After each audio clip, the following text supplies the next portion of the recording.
డ్రగ్స్కి ఎవరూ అలవాటు పడద్దు. తప్పుడైనా మాట్లాడుతుంది, భోజనంకి వెళ్ళాలి. డ్రగ్స్ కంటే ఎలాంటి ఎవరో ఒకరికి అలవాటు చేయడం ట్రై చేస్తారు. మీ సీనియర్లు, మీ పెద్దవాళ్ళు, మీ ఊళ్ళో వాళ్ళు చెడిపోతారు, మిమ్మల్ని చెడగొట్టడానికి వస్తారు. ఎందుకంటే స్కిట్ వేసే మీరు చూసే కదా, ఎవరో ఒకరు చెడగొట్టడానికి చూసినప్పుడు మీరు నవ్వు చెప్పాలి.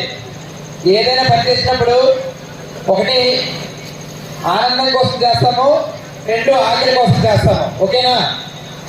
ఏ పని చేసినా, ఇప్పుడు మీ అమ్మలు కోపకి వెళ్ళినా లేకపోతే కూలి పనికి వెళ్ళినా అది ఆకలి కోసం, కడుపు నింపడం కోసం. నీకు ఇప్పుడు ఈవెన్ మీరు చదువుతుంది కూడా మీ ఆకలి కోసమే. మీరు మంచిగా ఎదగాలి, ఎక్కడ కూడా సెటిల్ అవ్వాలని. ఓకేనా? మరి ఆనందం కోసం ఏం పనులు చేస్తాం?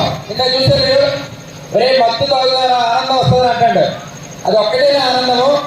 ఒక అమ్మాయి బొమ్మ గీస్తే ఆనందం వస్తుంది, ఒక అమ్మాయి షెట్లు ఆడితే ఆనందం వస్తుంది, ఒక అమ్మాయి ఇక్కడికి వెళ్ళి కోకా ఆడితే ఆనందం వస్తుంది, ఒక అమ్మాయి ఒక పక్కన ఉన్నటువంటి ఫ్రెండ్ని మోటివేట్ చేసి నువ్వు చదవలేకపోయాడు పక్కన చదివిస్తే చదివే నువ్వు మంచిగా ఉండి నేను హెల్ప్ చేస్తాను, కానీ హెల్ప్ చేస్తే ఆనందం వస్తుంది.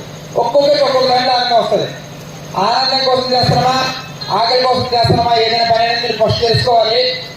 ఆనందం కోసం చేసే పని మనకి ఏమైనా శిక్ష వస్తుందా, మనం ఏమైనా జైలుకి వెళ్తామా, లేకపోతే ఇంకే పక్కన ఇబ్బంది పడతాడని తెలుసుకోవాలి.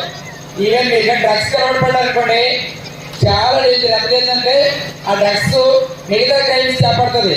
నీకు స్పర్శ ఉండదు. ఒక్కొక్కసారి నిన్ను తప్పకుండా లేదంటే పక్కన ఉండని తప్పుతావు.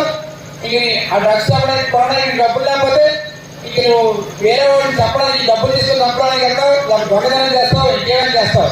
సో డ్రగ్స్ అందరికీ మీరు దూరం ఉండాలి. ఓకేనా? ఊర్లో ఎవరైనా డ్రగ్స్ కానీ అమ్మినా కొన్నా ఎవరు తీసుకున్నా, మీ సీనియర్లు కానీ ఎవరైనా ఊర్లో ఎవరు తీసుకున్నా 100కి ఫోన్ చేయాలి. అర్థమైనా?